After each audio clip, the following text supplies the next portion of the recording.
O Rogerão esses dias estava dando uma olhada lá nas estatísticas de público do Saindo da Bolha no YouTube, percebeu uma coisa interessante que a gente não tinha visto. Nosso público é um pouco mais velho que a gente imaginava, aproximadamente aí uns 80% tem mais de 35 anos. Parece que a turma mais nova ainda não entrou, então fico muito feliz que a gente tem muito lugar para crescer ainda. Então isso significa que eu posso também parar de pedir um pouco de desculpa quando faço uma piada das mais antigas, né? Mas eu queria aproveitar essa oportunidade com essa informação para falar de um hábito muito comum para quem não é tão novo assim. Ler gibi. Mr. Way fala gibi. Eu falava, quando era pequeno, falava revistinha. Pai, compra revistinha para mim. Muito da molecada tinha essa de ter uma cesta, um lugar no armário que guardava os gibis. Eu vou ficar falando de gibi aqui porque é mais fácil. Eu tinha uma cesta, por exemplo, do lado da privada do banheiro. E aí passava horas lá sentado até a perna dormir. Não estava fazendo mais nada lá e eu estava lendo ainda. Abre a porta, aquela coisa toda tal, e eu lendo gibi, não estava fazendo porra nenhuma. Apesar de ter então uma variedade grande de títulos, talvez não tão grande quanto hoje, não tinha como não colecionar também os personagens da Disney. Tinha gibi do Mickey, tinha do Pato Donald, tinha de todos eles, né?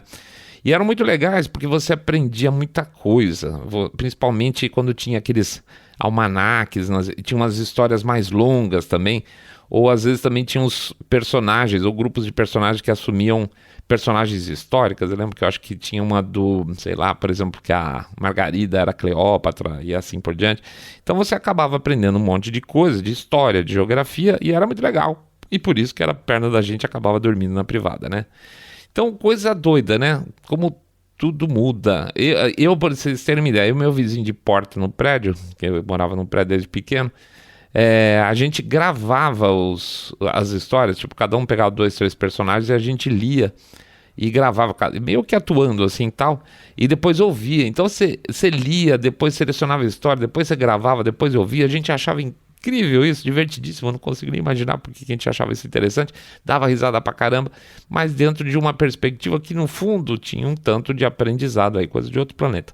Mas enfim, o que eu quero dizer é que ler gibi, além de ajudar na época a ler, a escrever, a interpretar texto, tinha também, nesse caso dos almanaques, a chance de aprender alguma coisa.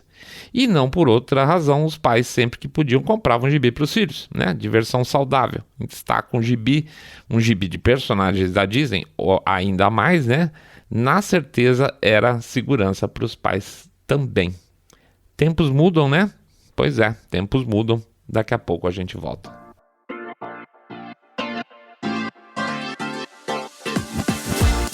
Saindo da bolha. Menos notícia, mais informação para você.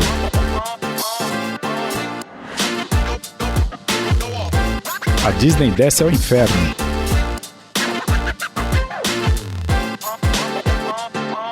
Bem-vindos ao Saindo da Bolha, esse é o nosso episódio 142. Vamos fazer o nosso jabá expressíssimo aqui, pedir para vocês entrarem no nosso site www.saindabolha.com.br, clicar no botão follow ou seguir a gente no Spotify e demais plataformas de podcast. A gente pede também para vocês seguir a gente lá no YouTube, já ia errar de novo, e também fazer o famoso boca a boca sarado, onde vocês podem contar para seus amigos que vocês estão acompanhando o podcast Cabeça Direita Limpinho, supimpa que detesta o politicamente correto. E finalmente fazer o nosso bom e velho jabá financeiro. Lembrar vocês que a gente precisa sempre de uma ajuda para manter a nossa maquininha rodando. E para isso a gente colocou um Pix. A gente coloca, na verdade, o código do Pix em cada um dos nossos episódios ou o QR Code lá no YouTube. E aí vocês vão saber exatamente qual é a minha próxima fala, que eu vou dizer que pode ser 1, 2, 5, 10 milhões de reais, porque pingado, gente, não é seco. E também lembrar da criativa solução dos nossos ouvintes, R$1 por episódio. R$1 por episódio ajuda para caramba. Podem acreditar nisso, ajuda pra caramba, tá bom? É isso aí, gente. Então, já bastei rapidinho, vamos pra frente, vamos pra Disney, vida que segue. Como tudo começou? É aquilo lá, a gente sempre fala, a gente não é podcast de breaking news, a gente gosta que as coisas aconteçam um pouco mais, que elas se desenvolvam um pouco mais para a gente poder ir analisando com calma.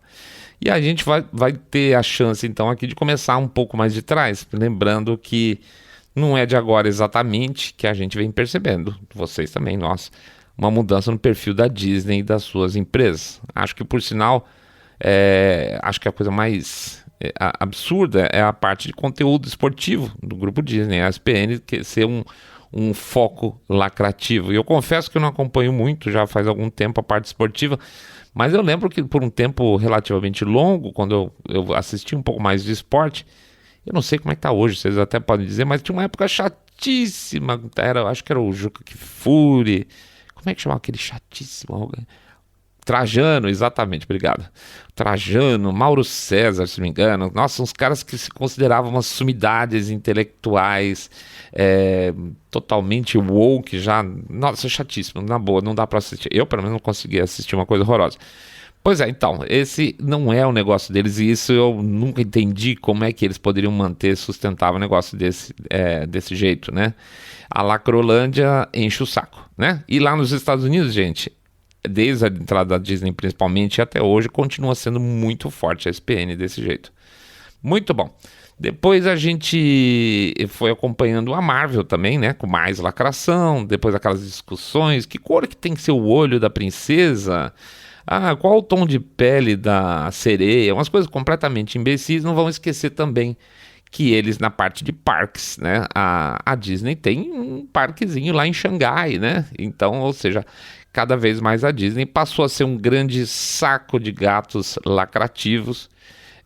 E que, assim, se fosse ótimo, se fosse por uma decisão de mercado, problema deles. Mas não conte comigo para consumir, certo? Veja, ao contrário do Twitter, da Meta, né, Facebook e o Google, Facebook e Instagram, e do Google também, né, junto com o YouTube, que quando resolvem lacrar, automaticamente eles acabam impondo regras de comportamento e não raramente censuram. As empresas como a Disney, empresas de comunicação, quando resolvem lacrar, elas só estão fazendo, em princípio, uma opção de público, assim como o Oscar, certo? Eles estão abrindo a mão de um público, por exemplo, mais conservador, em favor de um público woke. Oxe, hoje tá ruim. Consome quem quer. Enfim, basicamente é isso. Eu estou fazendo um produto voltado para determinado público, tá? Mas não é. Em princípio. Mas não é. Digo por quê? A gente já mencionou. Quem não gosta, por exemplo, do velho da van, talvez não vá comprar na van. Ele sabe que ele está perdendo cliente quando ele está se posicionando politicamente. E talvez nem seja. Talvez seja por isso que ele não saiu ao Senado lá em Santa Catarina. Talvez a história seja essa, não sei. Mas a questão é que empresas de comunicação, como a Disney, não se posicionam abertamente, e aí que está o problema. Tá? Se a Disney lançar um desenho novo, ela não vai falar: estamos lançando esse desenho para que crianças de 12 anos tenham contato com a sua sexualidade. Não. Tá tudo embutido lá atrás, tá tudo escondidinho, tá? Nada explícito esse objetivo. Porque se fosse explícito, eles estariam fazendo um direcionamento para os pais que vão consumir de fato esse produto e passar para os filhos. Mas eles não fazem isso. Eles falam: olha a história da princesinha. Não é isso aí? Pois é. Então volta lá nos meus tempos de gibi. Se meus pais não soubessem o teor das historinhas que eu lia, e eles não sabiam, eles jamais iam imaginar se houvesse uma inserção de alguma mensagem subliminar lá dentro. Vamos supor que no desenho, lá no gibi, o Pateta tivesse ficado idiota daquele jeito porque ele tinha o hábito de cheirar um pozinho mágico, entendeu? Tinha uma mensagem ali por trás, meus pais não iam ficar sabendo. Só que não tinha, quer dizer, não tinha nesse sentido, mas não era algo que fosse prejudicial, em princípio, à própria criança, né? Escondido do pai. Isso aí evitava-se fazer. Agora não. A maior parte dos pais hoje não vai imaginar que a Disney definitivamente injeta mensagens de pautas progressistas, até porque no nosso tempo, que é o tempo dos pais hoje, que é o meu tempo, não era assim. Grande parte não sabe, não tem a menor ideia, mesmo com tudo que está acontecendo, a UE que a gente está discutindo, etc. e tal, continua não sabendo de tudo que está acontecendo, porque não existe cobertura de imprensa a respeito, por enquanto. Se você pegar pela perspectiva de Brasil, ou seja, pais brasileiros que sabem que isso está acontecendo, deve ser uma fração minúscula, tá? Uma fração realmente pequena. Pode perguntar para os pais amigos de vocês, que eles não sabem o que está acontecendo. Ninguém sabe porque nem passa na cabeça das pessoas um tipo de conflito desse por causa de uma razão dessa, por causa de um conteúdo suposto como esse, certo? Mas eu desviei. Muito da queda que a Disney passou aí pelos últimos 30 dias é coisa recente, tanto em termos de imagem como em termos de valor financeiro, começa na Flórida, com o governador DeSantis assinando a bill lá, o 1557, que chamava The Parental Rights in Education Act, tá? A lei 1557, virou uma lei 1557. O que essa lei passou a garantir? Entre outras coisas, tá? Aqui eram várias coisas, estou pegando algumas. Garantia que os pais pudessem enviar seus filhos para o jardim da infância e primário, estou falando de criancinha, sem que ideologia de gênero fosse injetada na instrução. Meio básico, né? Pois é. A lei exige também, inclusive, que os pais passem a ser notificados e terem o direito de recusar serviços de saúde oferecidos pela escola. Por que isso? Porque acaba com aqueles truques escondidos nas escolas que colocam as crianças sob guarda, vão chamar de mentoria de aspas, psicólogos e médicos, no caso de tentativa de convencer essas crianças, já novinhas assim, de que elas são do sexo oposto ao biológico. É uma salvaguarda para os pais. Justo. A imprensa e todo mundo lacrador americano batizou essa lei de Don't Say Gay, que não tem absolutamente nada a ver, não tem pé nem cabeça, até porque a lei se aplica com crianças e não tem nada a ver com gay ou não gay, tá? A ideia é pegar o nome gay, porque assim, fala, nossa, você está perseguindo gay, lembra do episódio passado, né, gente? Tá falando, os gays já estão bem aceitos, poxa, perseguir o gay a essa altura, o cara é um cara muito antigo, né? Então, esse é o objetivo. Mas eis então que a Disney, como ícone da Flórida, então, eu vou bater de frente com esse negócio, eu não aguento. Eu sou super woke, eu vou bater de frente com o DeSantis, eu vou me opor à lei. E eles tinham como manipular a cultura e sua própria estrutura de seus parques lá dentro para incentivar ações opostas à lei, certo? Então eu vou bater de frente com esse negócio. Só que no dia 29 de março, agora, tá, gente? Não dá um mês ainda. O Chris Rufo, que eu já falei algumas vezes aqui em outros episódios, que é um grande batalhador contra a Critical Race Theory, o barato dele não tem a ver com essa Queer Theory, tá? O grande foco dele sempre foi Critical Race Theory. Ele recebeu um vídeo com uma reunião interna, diz reunião de alto nível, sendo que diferentes executivos foram falando sobre uma temática de uma reunião chamada, que eles batizaram essa reunião de Reimagine Tomorrow, ou seja, reimagine o amanhã. Dá para imaginar, né? Uma reunião, então, seria de planejamento que basicamente tinha como enfoque as questões de gênero.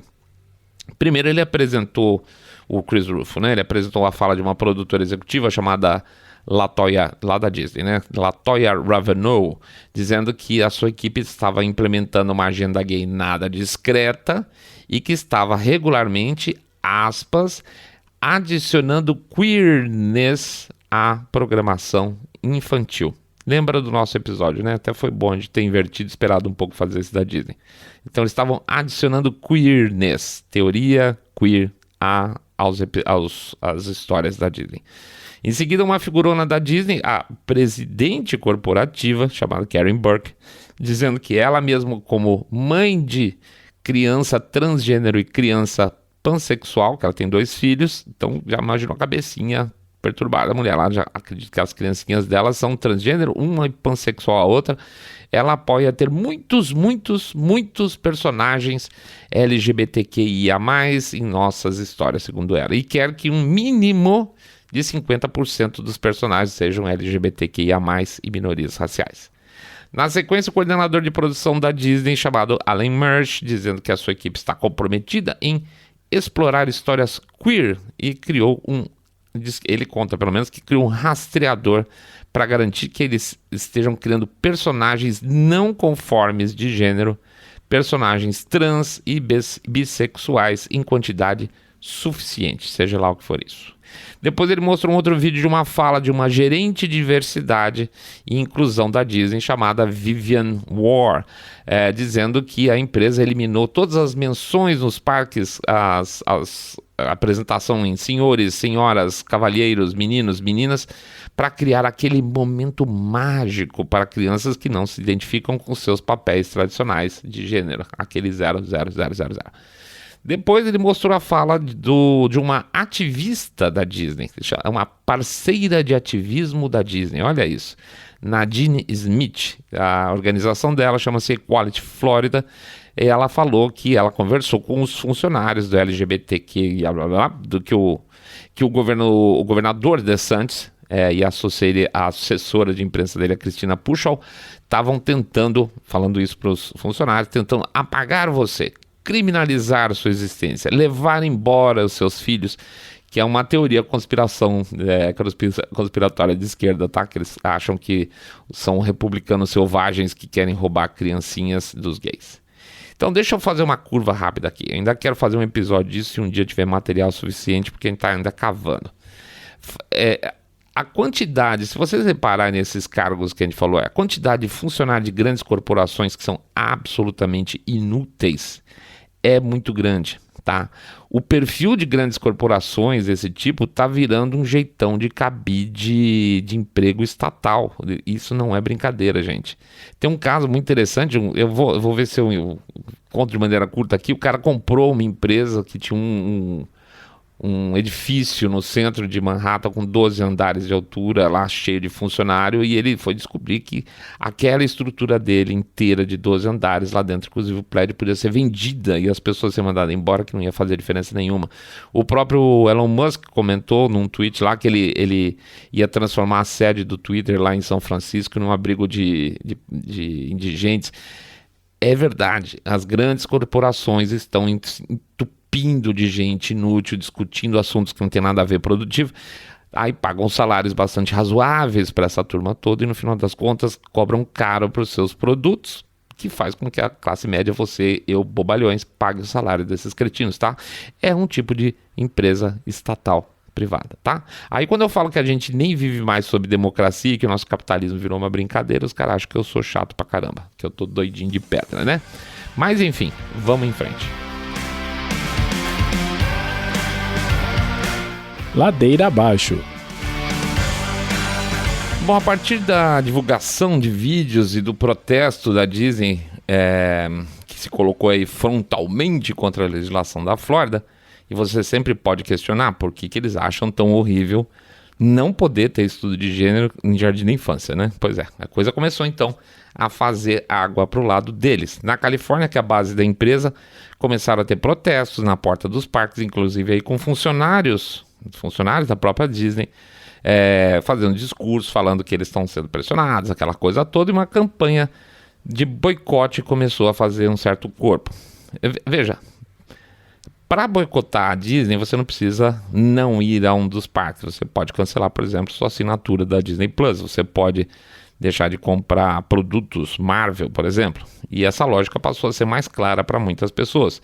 E veja, nem se trata de um boicote tradicional no sentido de castigar a empresa financeiramente, mas deixar de consumir produtos que, em princípio, fazem mal aos princípios, aos valores das famílias consumidoras, certo? Eu não compro mais porque isso faz mal para os meus valores, eu não quero isso para os meus filhos. Não é nem questão de castigar financeiramente. O que se passou a fazer é avisar para o público aquilo que a Disney fazia faz muito tempo, por trás de portas fechadas, né? Ela fazia de conta que não estava fazendo. Isso aí ficou explicitado. O que eles faziam por trás das portas? Eles, por exemplo, tinham lá o parque deles em Xangai e, ao mesmo tempo, evitavam arranjar briga com questões de direitos humanos com a China, né? Ou seja, uma empresa super boazinha que tá nem aí pra rapaziada lá da China. Ou seja, a cabeça da Disney não tá nem aí para direitos humanos, nem para os valores que fizeram da Disney ser a Disney super amada pela criançada, principalmente da minha geração, né? Ah, sim. Na tal da reunião também falou o CEO da Disney. E isso, vamos dizer assim, é um reforço institucional. Você poderia dizer, aquela reunião foi um monte de diretor maluco. Não, quando o CEO fala, existe um peso institucional que poderia estar faltando para alguns mais incrédulos, né? Mas vamos avançando. O posicionamento da Disney levou, então, alguns legisladores a questionarem um ponto muito importante também. O copyright de alguns produtos Disney já venceu e já havia sido estendido. A ideia é, por que não tratar então dessa questão também? Trazer o Mickey, por exemplo, para domínio público. Será que o Walt Disney não ia adorar deixar o Mickey como domínio público? Pois é. Mais alguns dias e sai uma pesquisa da Trafalgar. Trafalgar, exatamente. Eu tinha esquecido o nome deles num episódio recente. Trafalgar, eles acertaram tudo de Trump. A pesquisa perguntou o seguinte... Notícias mostram, essa é a pergunta exata, tá? Notícias mostram que a Disney está forçando em levar às crianças um conteúdo que expõe as mesmas temas relacionados a sexo. Considerando isso, você se sente mais ou menos interessado em fazer negócio com eles, ou seja, consumir produtos Disney. Muito menos propensos e menos propensos deu 68% das respostas. Ou seja, 2 de cada 3 entrevistados americanos já fechou a cara. Eu acho até pouco, 68%, mas para o negócio é um horror, tá? Quem se acha mais propenso ou muito mais propenso a partir dessa informação? 9,4%, então nem 10%. Isso significa o quê? Problemas à frente, porque se você é um investidor e tem ações de uma empresa que tende a perder mercado, certo? E promove produtos que o público não quer, o que você faz? Você vende as ações, claro. E é exatamente isso que começou a acontecer. É o famoso get woke, go broke. Pois é, se a coisa não andava bem para as ações da Disney, que já vem caindo desde março de 2021, teoricamente, com a normalização do mercado, do dia a dia dos americanos, tudo deveria começar a melhorar, né? Pois é, só que não. Assim que começaram aí os primeiros boicotes e a má vontade do consumidor americano e mesmo histórias de funcionários, em função disso, em função desse revirar de chão que começou a acontecer, começou a aparecer muita história de funcionários de parques que tinham sido presos por pedofilia nos últimos anos. E a Disney já perdeu mais ou menos 40 bilhões de dólares em valor de mercado até agora, aí, dia 21, 22 de abril, tá?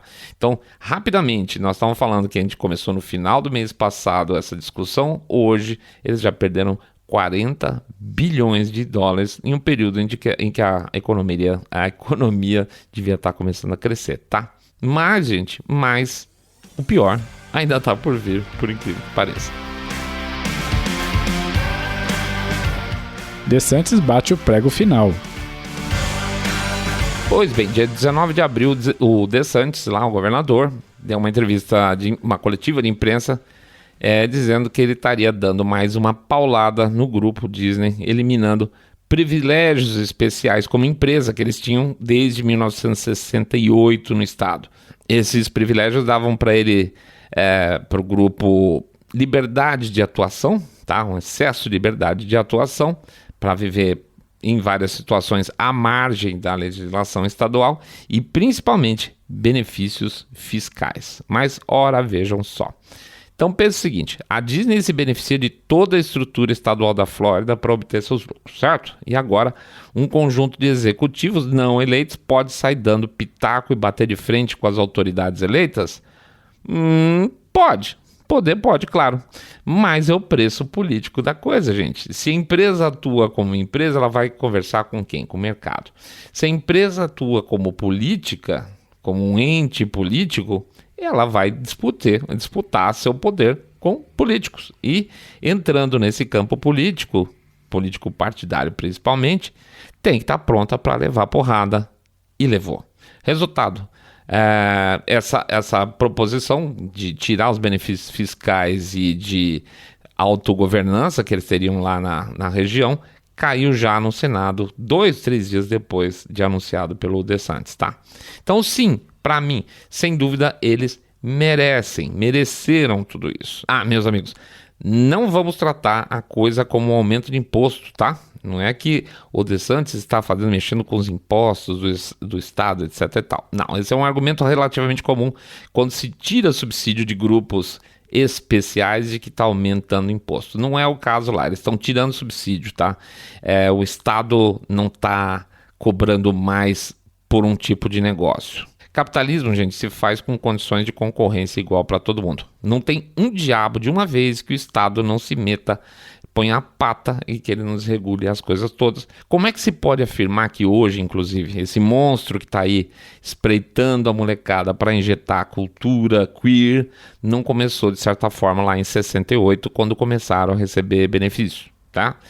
Uma coisa é absolutamente certa, essa rempa de gente que a gente comentou, esse monte de diretor maluco que a gente mencionou aí atrás, esse cabide de empregos woke, certamente é sustentado, tá? Para pagar os salários deles, é sustentado em parte pelos pagadores de impostos da Flórida, que subsidia parte da operação da Disney. Paga por isso, tá? Quando você abre mão, alguém está pagando. Então, gente, zero. Minha pena é zero que a empresa eventualmente venha a passar por dificuldades a partir de agora, em função dessas questões que eu mencionei, seja por queda de valor de ação, problema de mercado, ter mais imposto sendo pago, que eles passem mais dificuldade. Eu não tenho pena absolutamente nenhuma, tá? E pra falar a verdade, que pena que eu não curto Marvel, eu não tenho assinatura Disney Plus, mas pode apostar que se eu tivesse Disney Plus, por exemplo, já teria cancelado. No meu caso, não tem a ver com o fato de ter filhos para consumir esse tipo de material. Aí sim, no meu caso especificamente, seria de sacanagem mesmo, só para empurrar um dinheirinho a menos lá para dentro e ver esse bando de arrogantes cair mais rápido ainda. E que caiam bem rápido. Bom, é isso aí, pessoal. A gente agradece a presença de todo mundo. Faz agora o nosso Jabá Expresso dos, pedindo para vocês entrarem lá no nosso site www.saindabolha.com.br, clicar no botão follow ou seguir a gente no Spotify, Podcast Addict, Google Podcast, Apple Podcast. Pede também para seguir a gente lá no YouTube. Clica lá no like, clica no sininho para ser avisado de notificação. Faz um comentário que ajuda nas nossas estatísticas e o YouTube dá uma força pra gente. Pede também para fazer um share desse episódio se vocês gostaram e fazer o famoso boca a boca sarado, contando que vocês acompanham um podcast cabeça direita limpinho, supimpa, que detesta o politicamente correto e a Disney dando pitaco em política. Pede também para vocês anotarem o nosso endereço do canal do Telegram. Vamos lá, bit.ly/Telegram e Fembolha, bit.ly/Telegram e Fembolha. E finalmente pede também aquela ajuda para fazer a nossa maquininha continuar funcionando. A gente deixa o código do Pix para quem puder ajudar a gente com uma doação. Esse código do Pix fica nos nossos episódios publicados nas redes sociais e o QR Code no YouTube. Lembrando que 1, 2, 5, 10 milhões de reais pingado não é seco. Ou também a gente divulga a ideia dos nossos ouvintes. R$1 por episódio, gente. R$1 por episódio ajuda uma barbaridade, tá bom? Fim de semana, de novo 3 vídeos, gente. Não conseguimos botar 4 vídeos no ar, desculpa mesmo. Mas estamos lá, conteúdo cheio de fim de semana, 3 vídeos, 2 podcasts para vocês poderem consumir. Ou agora já consumiram, ou durante a semana toda, tá bom? A gente fica feliz de poder, pelo menos, informar um pouquinho a mais aí, fazer a nossa parte. Grande abraço para todos, grande semana, muita paz. Vamos comemorar as nossas vitórias também, tá bom? Fiquem todos muito mais super bem. Saindo da bolha.